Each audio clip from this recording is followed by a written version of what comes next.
How to fix Lasko fan not spinning. First, turn the fan off and unplug it. Lasko recommends unplugging the fan before troubleshooting and leaving it unplugged for 10 to 15 minutes when performing a reset. Step 2. Try another outlet. Plug the Lasko directly into a different wall outlet, preferably in another room. Lasko specifically recommends avoiding extension cords and surge protectors for this reset test. Step 3. Check whether the blade is stuck. With the fan unplugged, carefully try rotating the blade by hand. It should move freely. If it's extremely stiff or won't move, dust or debris or a problem with the motor may be preventing it from starting. Step 4. Check the blade installation. If the motor runs but the blade doesn't spin correctly, the blade may not be seated properly.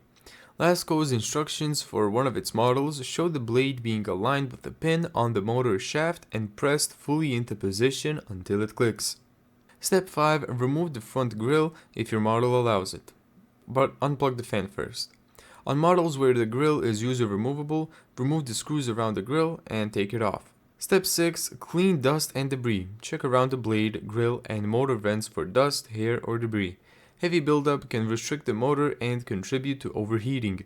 Step 7. Check the motor shaft. If you're working on a model where motor access is intended, inspect the shaft for obvious obstruction or damage.